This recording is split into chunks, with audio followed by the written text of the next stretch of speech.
Men, and especially women, possess various organs that are optimally suited for the creation of another human being.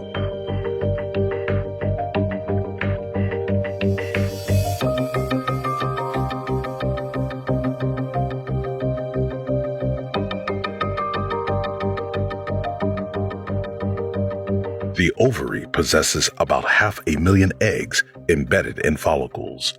Several follicles, and therefore eggs, mature in each cycle.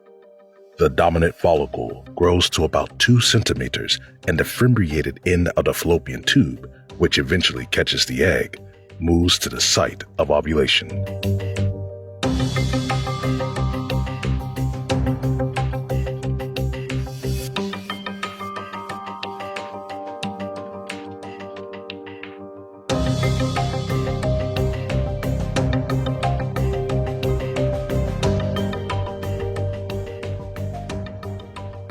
The egg consists of an outer layer called the corona radiata. Underneath is another protective layer, the zona pellucida. Both layers must be penetrated by the sperm cell in order to reach the cell nucleus that contains 23 different chromosomes.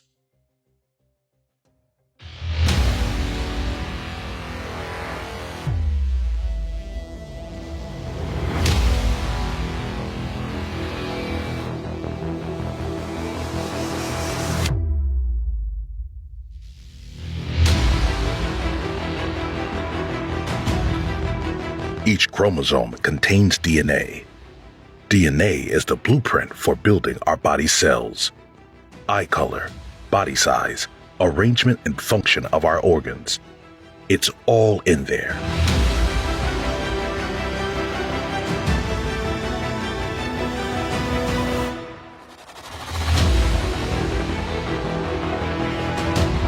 If 2 identical chromosomes occur in one cell, we can later speak a trisomy.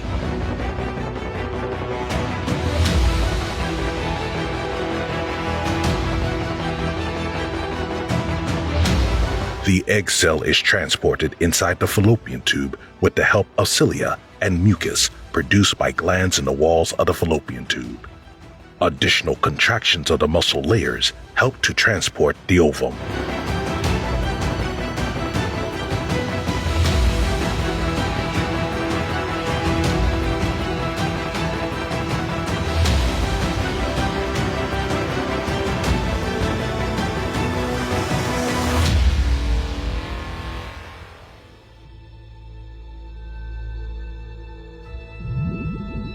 At a speed of about 3 to 4 millimeters per minute, something else makes its way from the other side of the fallopian tube. Sperm cells, thousands of them, and barely visible. They all have only one goal: reaching the ovum.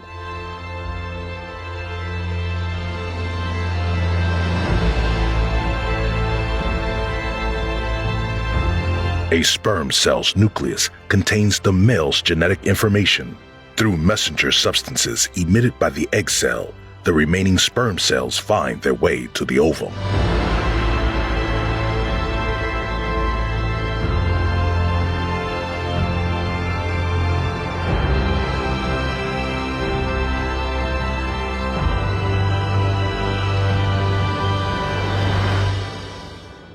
The goal of all sperm cells is to penetrate the 2 outer layers to reach the chromosomes.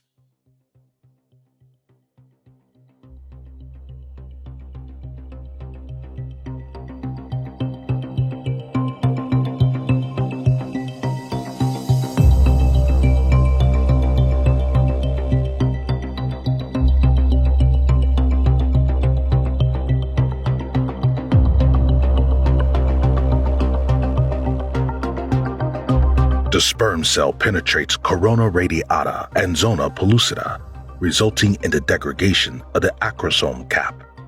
Upon entering the cytoplasm, fertilization occurs, resulting in activation. Activation causes, among other things, a structural change of the zona pellucida so that no further sperm can penetrate. In addition, activation causes the ovum to complete its second maturation division. In this process, the sister chromatids are pulled into opposite poles, and a female pronucleus and a polar body are formed.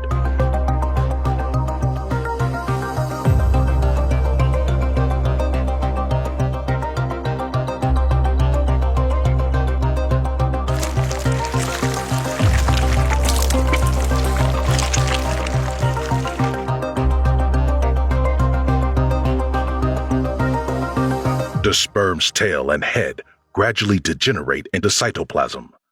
The condensed sperm nucleus rapidly increases enormously in size, and the chromatin decondenses.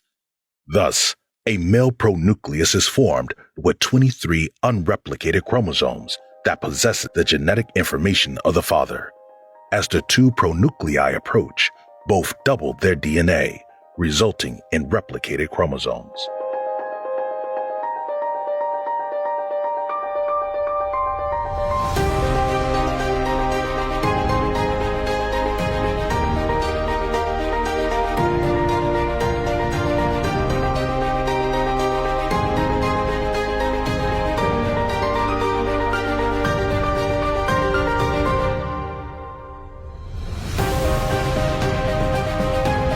Finally, syngamy occurs, in which the pronuclei dissolve and the chromosomes of male and female are properly aligned in the spindle apparatus.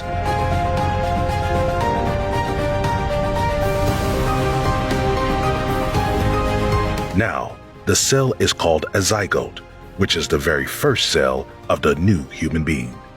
The stage of cleavage begins. In this process, the cell continues to divide.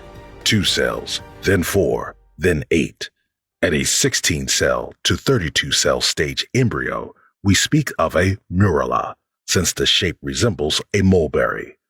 The cells are still enclosed by the zona pellucida. Thus, after each cell division, whilst the number of cells increases, the size of each cell diminishes. Finally, the blastocyst is formed. The blastocyst consists of a fluid-filled cavity, the cells of the embryoblast and the trophoblast. The embryoblast is the initial structure of the new human being, whereas the trophoblast is the origin of placenta and membranes. Let's see the individual stages in the fallopian tube. Fertilization occurs at the end of the tube. The first cell division takes place about a day after fertilization. Eventually, further cell divisions happen, forming the murula. And in the uterus, the blastocyst is created. At this stage, the mucous membranes of the uterus or womb has already been prepared for the implantation of the blastocyst. Usually, the blastocyst implants in the posterior wall of the uterus. However, implantation can also occur on the side, as we will see in a moment.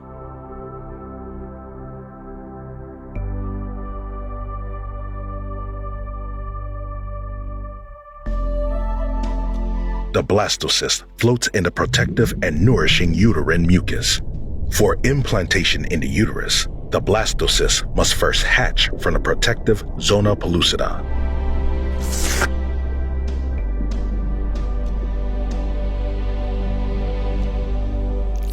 Then the blastocyst burrows further and further into the uterine lining, like a parasite.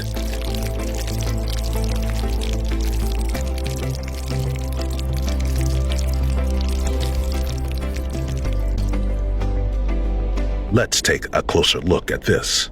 The endometrium has a protective epithelium and capillaries filled with blood, as well as mucus-producing glands.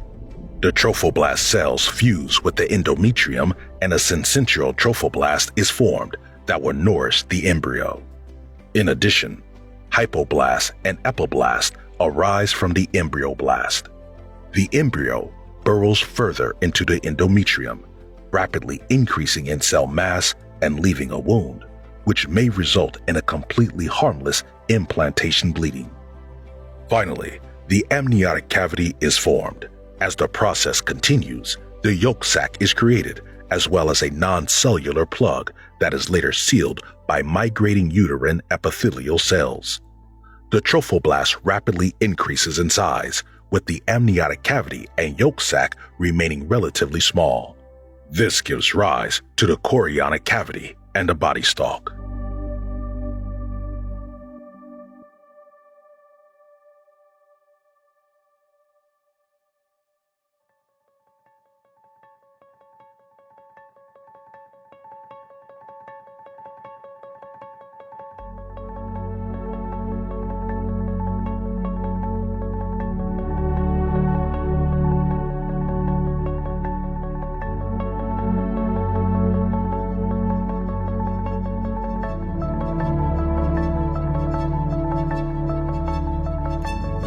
Three germ layers form from the primitive streak and node.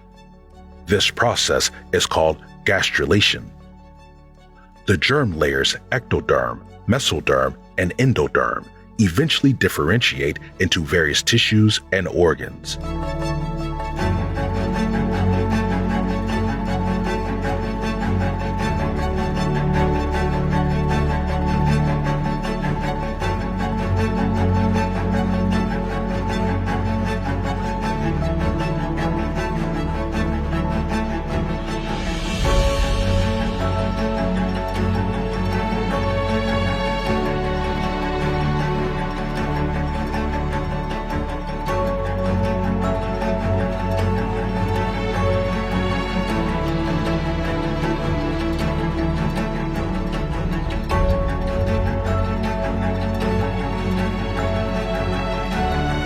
In the course of the third week of development, neurulation occurs. At that time, the foundation for the central nervous system is laid. The neural groove is formed, closing from the center to the sides. At the sides, small bumps called somites can be seen. The neural groove becomes the neural tube, which later forms, for example, spinal cord and brain.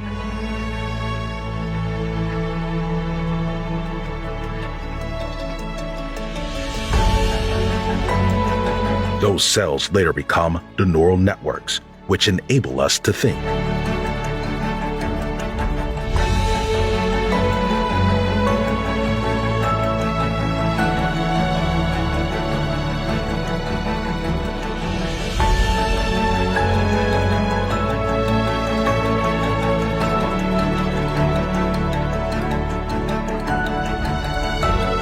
In the fourth week of development, this process is almost complete. The embryo is still in the amnion, which is filled with amniotic fluid that has numerous functions. The optic placodes, which are the basis for the inner ear, can be seen, and the heart is already pumping blood through the intra-embryonic blood vessels.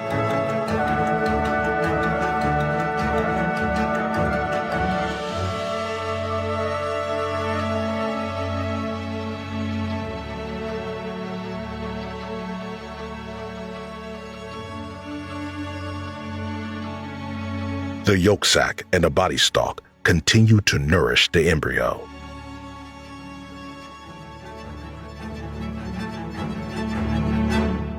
The chorion is the outer membrane and is connected to the body stalk. The chorionic villi are surrounded by maternal blood. This allows them to carry nutrients to the embryo and nourish it. We'll see more on this later.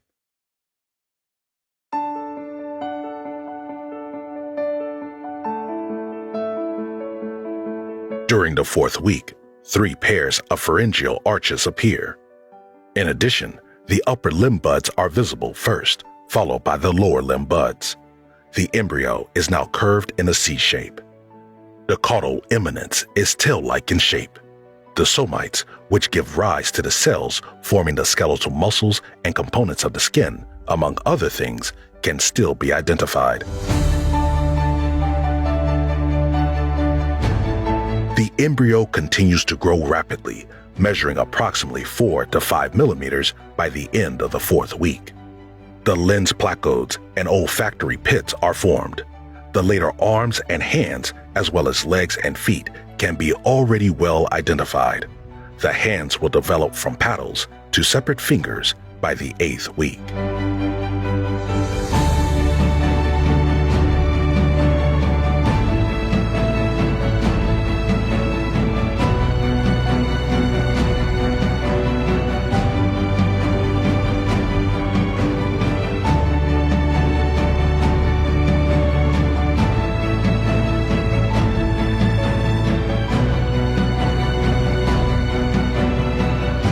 The embryo is about 23 millimeters long by the middle of the 8th week. The legs will not lose their webbed feet until a few days after the hands.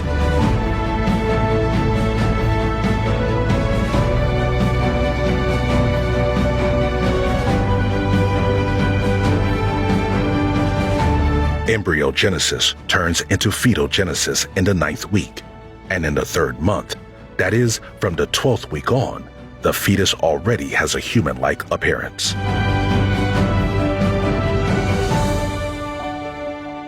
The eyelids are closed. The skin is translucent. In the following weeks, the fetus grows and the ossification of the fetal skeleton takes place, so that the bones are clearly visible on ultrasound images by the 16th week.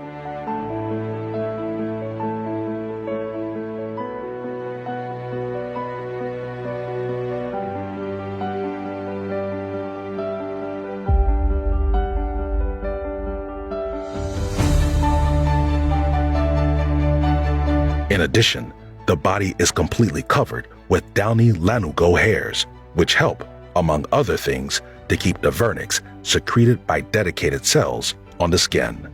The vernix protects the skin from direct contact with the amniotic fluid. From about the 18th week, the mother can feel the baby's movements. In addition, the sucking reflex has already been established. By the 28th week, the hair on the head, eyebrows, and eyelashes continue to grow. In addition, the eyes open. The fetus gains a lot of mass in the last few months, and the lanugo hairs and the vernix gradually fade away. It is also slowly getting tighter and tighter in mom's belly. At first, the fetus is supplied by the body stalk and yolk sac, but then more and more by the umbilical cord and placenta. Since the fetus possesses both the DNA of the mother and of the father, the blood of the fetus must not mix with the blood of the mother. The placenta is responsible for this. It is responsible for the exchange of substances between mother and fetus. The chorionic villi, which were previously completely distributed over the chorion, have regressed to other parts of the uterus. The remaining villi are part of the placenta. Maternal blood, rich in oxygen and nutrients, enters the intervillous space via the arteries. Veins carry away the oxygen and nutrient-poor blood.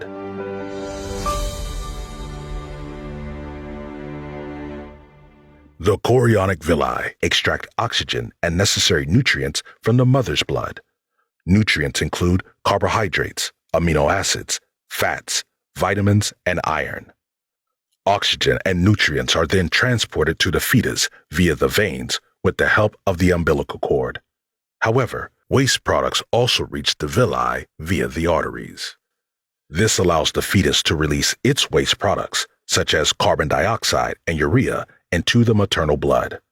The mother's organism then takes over the excretion of these substances. After about 38 weeks, the fetus is fully developed. It measures 50 centimeters and weighs around 3,000 grams. The birth takes place now or in the next 2 to 4 weeks.